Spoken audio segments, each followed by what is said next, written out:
If there's anything you watch today, make sure it's these clips of Governor Gavin Newsom during a summit held by Politico yesterday in California. During his appearance, he blew Donald Trump's plans wide open, exposing all of his secret goals, his secret plans with everything that he's doing in his administration, really putting Trump on the back foot. And at the end of the video, I'm going to show you a clip where, for the first time, I believe publicly, Gavin Newsom reveals what leaders around the world who have met with him are saying about Donald Trump behind his back. Now, before we get into all these clips I'm going to show you, make sure to subscribe to the channel, drop a like on the video, comment down below, let me know what you think about everything going on in America right now, and of course this video.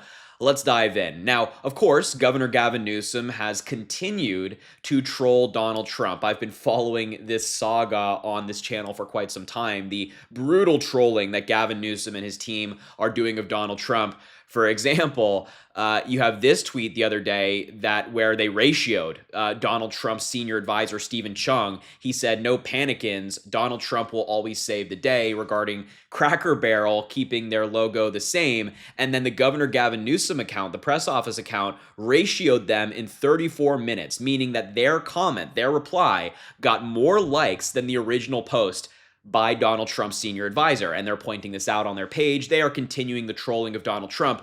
But Gavin Newsom got serious here. Putting the trolling aside, putting the mocking aside, the merchandise aside, Gavin Newsom is sounding the alarm here. And I think it's a really good place to start with this clip of him talking about Donald Trump not believing in free and fair elections, not only trying to cheat in 2026, but trying to stay in office beyond 2028. This clip's important. Take a look. You're not saying you think Republicans are going to stop it? I don't think Donald Trump wants another election.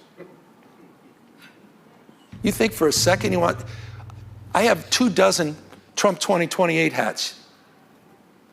His folks keep sending me. And you think he's going to run again? Don't give me... who spends $200 million on a ballroom at their home and then leaves the house? So this is serious, guys. This is serious. So it'll be Newsom Trump in 28. No, this guy doesn't believe in free, fair elections. He tried to wreck this country. Were you there, January 6th? I think Fox was. At least they were in a lawsuit. They seem to have lost any memory of that. Shareholders didn't. I mean, he tried to light democracy on fire. He dialed for 11, almost 12,000 votes. Now he's doing it in plain sight. And people say, "Oh, it's just Trump being Trump." This is such an important clip. And it's almost frustrating to watch. And I don't mean to be critical of the crowd. I don't mean to be critical of the moderator. But they're kind of like joking, right? The moderator is saying, "Oh, it's going to be Trump, Gavin Newsom in 2028. The crowd is laughing at what Gavin Newsom is saying. And it's humorous. I understand.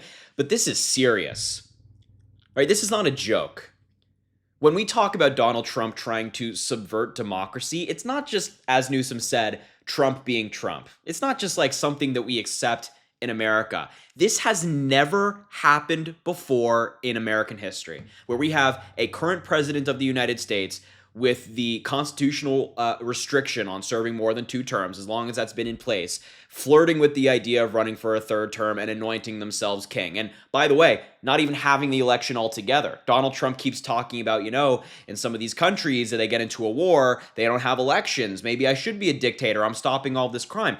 He's being serious. This is not a game. It's not something to laugh at. It's not a joke. This is real. This is what Donald Trump is doing. And I appreciate Governor Newsom getting up on the stage and saying, we got to take this seriously. We got to keep our eyes on the prize here and understand that all these different moves that Donald Trump is making build up to what Newsom believes, what I believe, and what I think you at home believe, his ultimate goal of subverting democracy, not only in 2026, but in 2028 as well. Here's another one, which I thought was a really important clip from Gavin Newsom for you to see, where he talks about Donald Trump, and I think this caption perfectly encapsulated it, Trump being the most damaging individual in our lifetime. And look, I'm 22 years old. I can safely say that in the United States of America, Donald Trump is by far the most damaging individual in my lifetime, likely in yours as well. Let's take a look. It's made me more resolved, even more focused. I didn't hear much of that last panel, but I did hear Jim mention the recall. That's pretty clarifying. a lot of finality in that, a lot of humility in that. You don't come out of a recall campaign the same. I came into that recall campaign still arguing that all politics is local. I still had a romantic notion of that. I intellectualized that a lot of our politics and the discourse was national. I didn't fully appreciate how nationalized our politics have become. In so many ways, that shape-shifted a lot of what we're doing and who I am today. But this last year, these last 6-7 months, this is something altogether different. And I'm on the other side of any kind of hesitancy that I had prior. I'm on the other side of giving a damn about people's feelings about this moment. I will express myself more clearly and more concisely because I see the threats in very vivid terms in ways I never saw before. And I see the consequences of not just those threats from the administration, but the actions of this administration, more perhaps than any other governor in the United States, because I've seen the damage firsthand to communities, this economy, our reputation, to our allies, the world we're trying to build.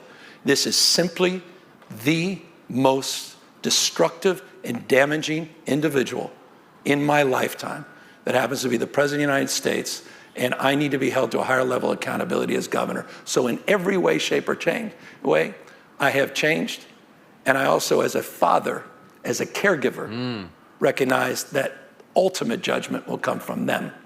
And even myself, when I'm done, I have to meet this moment. And so, yeah, this has been very clarifying. It's been very sobering. This is the energy. This is the energy that we need against Donald Trump. Elected officials saying, hey, we got to meet this moment. This is not the time as an elected official to back down to Donald Trump, to bend the knee and let him do what he wants, because it's the same old, the parenting philosophy. When you let the kid get away with it, when you let them do what they want and give in to the kid, they'll continue to do it. Sometimes you got to play tough parent. Sometimes you got to play tough governor. Sometimes you got to play tough elected official. And all these different precedents that we have where you work with the president on this, you work with the president on that, those precedents no longer stand when the guy that's currently in the Oval Office is breaking every single norm and rule, breaking the law almost on a daily basis as president of the United States, unsurprisingly as a 34 convicted felon. That's got to go out the window. And so Gavin Newsom is saying here that his thinking has evolved. He's changed as an elected official. There is no more we just got to come together and kumbaya and we all have fun. There's no more of that in Donald Trump's America. There was that in Joe Biden's America. Joe Biden got Republicans to vote for infrastructure, for gun control, for a variety of different plans, veterans health care. That's not the thing that Donald Trump is pursuing in this America. And so if he's taking a different approach, a dictatorial approach to everything he does as president, then folks like Gavin Newsom, Democratic governor's got to step up, and he is stepping up. I can say that with my entire chest, that he is stepping up. He's meeting this moment, and I'm glad that, he's not only changed his thinking, but advocating for others too as well. Now, here's one of the major moments from this I wanted to show you, where Gavin Newsom reveals something pretty stunning that has occurred in his presence, which is he meets with a bunch of world leaders pretty frequently because California is the fourth largest economy in the world. It's essentially its own country, basically, right? And so a lot of world leaders will meet with the governor of California to talk trade, to talk, things like that. And so he's had a lot of experience with worldwide leaders. And he is saying that a lot of these global leaders have confided in him, saying, Donald Trump's a joke. We're laughing at him behind the scenes. Take a look. I've had the privilege of meeting a lot of foreign leaders. I've had a chance. What's the general? If not putting. They're laughing behind his back. That did not happen. Yeah. I'm making this clear. Do not conflate what I just said with the meeting I had with the Denmark delegation. No, it wasn't them. Other foreign leaders are laughing. I've had dozens and dozens. Ambassadors met with him. What are they saying? They're laughing behind his back. He's being played everywhere. It's an embarrassment. It is an embarrassment. I mean, you can look at the polling, right? When Joe Biden was in office, when Barack Obama was in office, the approval rating of not only the United States, but the office of the presidency and the president in America was really high in countries around the world. You saw it in Europe, you saw it in Asia, Africa. people respected the president of the United States. As soon as Donald Trump got in, it cratered. And you can look at the polling, fact check me on this. It cratered. We are laughed at with Donald Trump in the Oval Office. He makes a goddamn fool of himself every day on the world stage. And what Gavin Newsom is saying here is not the first time that an elected official has said something similar. Remember, when Joe Biden was in office, he would often say that world leaders have said to him, you can't let Trump win. You can't let this guy get back into office. This is not right. They confided in him that they were happy that he is the president and Trump was no longer. So really stunning stuff here from Governor Newsom, and I really do think he's meeting the moment, and I'm glad that he's getting out there speaking on these important issues, and I hope he continues to do so. Remember, if you're in California, vote in favor of the maps this November. It's a big deal. I will leave the video there. Thank you so much for watching. It means the world that you're here. Make sure to subscribe down below, drop a like on the video. Again, please comment, let me know what you think about this story, and as I always say, I greatly appreciate you, and I hope you have an amazing rest of your day.